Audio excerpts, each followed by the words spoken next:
Chapter 6: Greece, Persia, and the Fragility of High-Complexity Systems.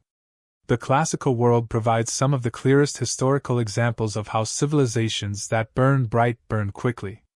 In the ancient Mediterranean and Near East, no societies illustrate this dynamic more dramatically than the Greek city-states and the Achaemenid Persian Empire.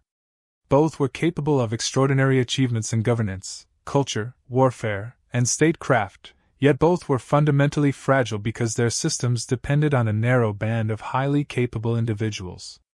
Their rise was defined by the brilliance of exceptional elites. Their decline was defined by the difficulty of scaling those elites to match growing system complexity. This chapter examines how these societies climbed to the heights of civilizational influence, how their complexity expanded, and how their capability base failed to keep pace, forcing them into the same structural pattern of decline seen in earlier civilizations. The Greek world was never a unified empire in the way later civilizations would be, but it functioned as a network of city-states whose political, cultural, and military systems were extraordinarily sophisticated for their size. The success of cities like Athens and Sparta relied heavily on their ability to cultivate and sustain an unusually high concentration of capable individuals within very small populations. Athenian democracy required a citizen body capable of debating law, policy, and military matters with a level of literacy and civic understanding uncommon in the ancient world. Spartan society required a disciplined elite military caste trained from childhood for warfare. In both cases, the system depended on a thin stratum of highly capable citizens supported by a larger population of non-citizens, slaves, or subject peoples. This structure was effective when the scale of the system matched the size of the elite capability base. Athens could maintain a functioning democracy when its citizen population remained within the range that could be effectively educated and trained in civic life. Sparta could maintain its hoplite dominance when its military caste remained large and disciplined enough to enforce its social structure. But as these systems grew more complex, through imperial ambitions, prolonged warfare, and demographic shocks, they reached the limits of their scalability. Athens, during the height of the Delian League, shifted from managing local civic affairs to administering a maritime empire. It demanded tribute, oversaw distant allies, and required a level of bureaucratic organization far beyond anything the city had previously needed. The same citizens who once debated domestic matters now found themselves responsible for imperial administration. The system became more complex than the citizen body could support, especially as demographic shocks like the plague reduced the number of capable operators. A striking example of institutional strain appears not in military defeat but in internal brutality. During the siege of Melos in 416 BCE, Athens executed the men and enslaved the women and children of a neutral island that refused to submit. Thucydides records the episode in chilling detail. This was not strength, it was a republic under stress, abandoning norms as its political system degraded. It reflects a democracy whose decision-making quality had declined as complexity outpaced civic capability. Athens also provides a policy-level illustration. On the eve of the Peloponnesian War, it enacted the Megarian Decree, 432 BC, imposing economic sanctions that barred Megara from Athenian markets and ports. Intended to enforce imperial authority, the decree instead deepened intercity hostility and accelerated conflict.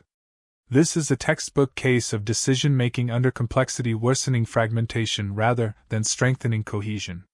Policy substituted for diplomacy because the system no longer had the capability to manage alliance politics effectively. Sparta's model was even more fragile. Its military excellence rested on the Spartiates, an elite caste whose numbers were always limited. When those numbers declined through war, demographic stagnation, and land concentration, Sparta began relying on lower-quality soldiers from subordinate groups. This is a textbook example of the acceptance of lesser standards. Rather than collapse immediately, Sparta diluted its military elite to preserve the appearance of power while hollowing out its core. Classical sources describe the erosion of Spartan discipline during the later Peloponnesian War, including episodes of bribery and deviation from the laws of Lycurgus. Even the most austere military society in the ancient world could not maintain its standards once systemic pressures mounted. Once the elite hoplite base thinned sufficiently, Sparta's military machine, dominant for centuries, collapsed in a matter of decades. The Greek world also shows how intercity conflict increased system complexity beyond capability limits.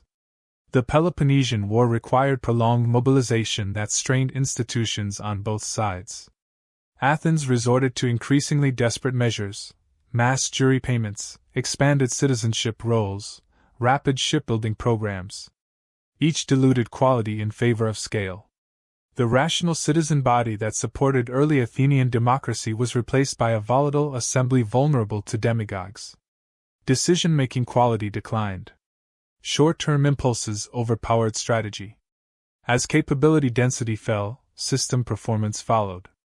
The Persian Empire presents a different but equally instructive case. Unlike fragmented Greece, the Achaemenid Empire was vast, centralized, and multicultural. It relied on a sophisticated administrative structure to manage territory stretching from the Indus Valley to Anatolia. Governance innovations included the satrapy system, imperial road networks, and a courier service transmitting information across thousands of kilometers. This was a high-complexity system requiring a large and competent administrative class.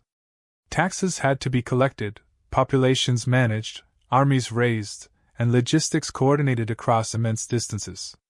In its early period, the empire maintained high capability density by drawing administrators from cohesive elite groups, Persians, Medes, and integrated local rulers. But as expansion continued, administrative load grew exponentially. Court intrigue, dynastic politics, and regional autonomy diluted governance quality. Satraps gained hereditary power. Central enforcement weakened. Taxation became inconsistent. Corruption increased. Under weaker kings, this decay accelerated. The empire still looked strong: massive armies, wealthy cities, monumental architecture, but internally it was hollowing out.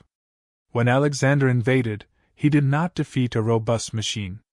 He defeated an empire already weakened by decades of declining capability density. Persian armies were large but uneven. Provincial loyalty was unreliable. Bureaucratic coordination was slow.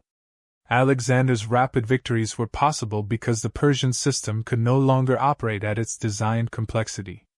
The shell remained. The core was gone.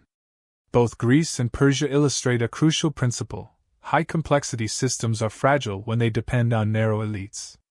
These civilizations reached extraordinary heights but lacked the demographic and institutional structures to expand their capability base as complexity rose. They could not scale elite training fast enough. They were forced to lower standards, diluting citizenship, recruiting inferior soldiers, tolerating corrupt officials, decentralizing authority. This preserved stability temporarily but guaranteed long-term decline.